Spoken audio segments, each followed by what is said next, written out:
यदा यदा हि धर्मस्य ग्लानिर्भवति भारत।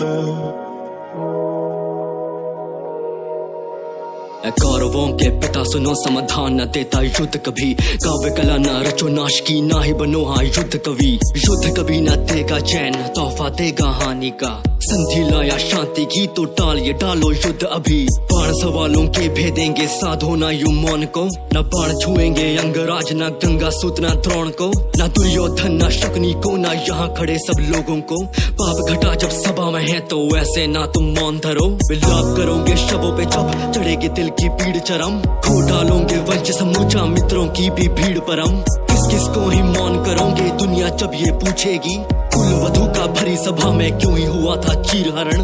दुर्योधन ने सुनो मुझे शांति का प्रस्ताव है ये, युद्ध अभी न छिड़ा है बस मनों में बैठा ख्वाब है ये। ख्वाब कहीं न सत्य बने विचार करो मेरी बातों पे, चिता नहीं ये मृत्यु की शांति की ही नाव है ये। दुर्योधन ये युद्ध टलेगा सांस कोई ना होगी अस्त, लहू बहेगा ना ही रण में लाल न होंगे किसी के हस्त। पांडवों की ओर से बोलूं मांग पे करना गौर जरा, पांचों के तुम हिस्से में डाल हाँ देना इंद्रप्रस्थ। सुन के ऐसी मांग वो बोला कैसी सी ये बात कही, उनको देना इंद्रप्रस्थ कैसे है ये बात सही। जिस पे है अधिकार मेरा मैं दे दूं क्यों उन पांचों को, वासुदेव ये बात तुम्हारी मुझको है स्वीकार नहीं।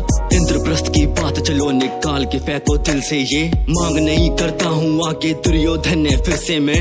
इंद्रप्रस्थ ना देना पर उनके सुखों के हेतु ही, 5 ग्रामों को डालो तुम पांचों के ही हिस्से में। याद मुझे वो वामन है इस विषय में ना कुछ कहना है, वाकई में प्रस्ताव है ये या छल से सब कुछ लेना है। कान खोल के दोनों ये ग्वाले मेरी बात समझ, सुई जितना स्थान उन्हें मंजूर न मुझको देना है। वारिस हूँ मैं पर देखो ये स्थिति, मेरी लाचारी न किसी को दिखी। राजा है पिता पर मिला न हक, वासुदेव ये कहाँ की नीति। नहीं अधिकार मिला गुरु का न प्यार, कौरवों के पिता बोले बात में है भार। राजा हूँ मैं तो बेटा भला, तू ही सहेगा नीति का भार। गुरु के राजा है मुझे निराशा, बोली ये भाषा पर ना है अंदाजा। ताजा है पन्ने बीते समय के, देखो जरा तुम कैसे हो राजा। कड़वे करम और छवि हो फीकी, तो नीति की बातें ये लगती न मीठी। सभा में खींचे थे नारी के केश, जरा बता दो वो कैसी थी नीति। मैं ही बताता हूँ कैसी थी नीति, मैंने पंचाली थी 64 में जीती। मेरी ही मर्जी थी मेरी ही दासी, भरी सभा में थी तभी घसीटी। दुर्योधन सीमा न भूल, बुद्धिहीन तू अभी भी बालक। पापों का घड़ा भी तेरा ही है, तू ही तो घड़े का एकाकी धारक। तूने न मानी ये संधि मेरी, होके रहेगा पूरा विनाश। होके रहेगा पूरा ही न्याय, होके रहेगी महाभारत। और वाले तू किसे डराता है, भारी सी बातें ये किसे सुनाता है। मेरी सभा में तो मुझे सचेते, तुझे ये कौरव ही बंदी बनाता है। जिसके जन्म के पश्चात जिसे बंदी गृह की बेड़ियां ना बांध सकी, सैनिकों का पहरा ना रोक पाया, आज तुम उसे बांधने चले हो दुर्योधन। तुझे बांधने हेतु तूने पैर बढ़ाया है, साथ तेरे दुर्योधन क्या जंजीर बड़ी तू लाया है। आज खड़ा हूँ सामने, चल कर ले तू प्रयास तेरे। कौन किसे बांधेगा तो यही समझ ना पाया है। विराट मेरा ये रूप देख है, मुझ में ही ब्रह्मांड बसा। मुझ में ही है गर्मी वर्षा, सरती सूरज चांद बसा। मुझ में ही है बीता कल, वर्तमान और भावी पल। मुझ में ही है देव असुर, धरा के सारे नारी नर। एक लहू से रंगी धरा, सर पे ये निर्भीक आकाश। एक महाभारत का रण, देख मचा जो यहाँ विनाश। देख कौरवों की लाशें, व्यथा खड़ी अपनों के पास। लाशों के है बीच पड़ी, कहाँ तेरी तू लाश तलाश। धर्म के पहने कपड़े भी स्वयं तूने ही चीरे देख। क्या कहती है देख जरा, हाथों की लकीरें ये। अब भी तेरे बस में है तो आजा आके बांध मुझे। रूप के आगे दुर्योधन, खुद की तू जंजीरें देख। यदा यदा हि धर्मस्य ग्लानिर्भवति भारत। यदा यदा हि धर्मस्य ग्लानिर्भवति भारत।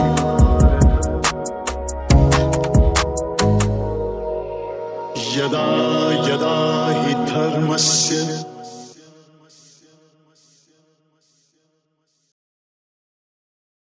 इच्छा, आशा, अपेक्षा, आकांक्षा, यही सब मानव समाज के चालक होते नहीं।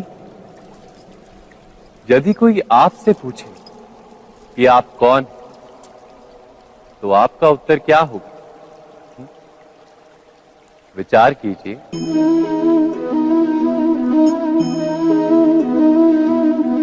आप तुरंत ही ये जान पाएंगे कि आपकी इच्छाएं ही आपके जीवन की व्याख्या है। कुछ पाने से मिली सफलता, कुछ ना पाने से मिली निष्फलता ही आपका परिचय। अधिकतर लोग ऐसे जीते हैं कि स्वयं भीतर से मरते रहते हैं, किंतु अपनी इच्छाओं को नहीं मार पाते। इच्छाएं उन्हें दौड़ाती हैं जिस प्रकार मृग तृष्णा मृग को दौड़ाती है। परंतु इन्हीं इच्छाओं के गर्भ में ही ज्ञान का प्रकाश भी। कैसे? जब इच्छाएं अपूर्ण रहती और टूटती, तब वहीं से ज्ञान की किरण प्रवेश करती है मनुष्य के हृदय। ना, ये कथा नहीं है केवल इच्छाओं के संघर्ष की, नहीं है केवल महत्वाकांक्षाओं से जन्म लेने वाले भयावह रक्तपात। ये कथा है इच्छाओं के गर्भ से उदित होते हुए ज्ञान की। मैं वासुदेव कृष्ण आप सभी को निमंत्रण देता हूं इस यात्रा पे चलने का, जो जीवन का मर्म सिखाएगी, मनुष्य का धर्म सिखाएगी, कीचड़ से उठकर कमल बनने का कर्म सिखाएगी। और इस यात्रा का नाम है महाभारत।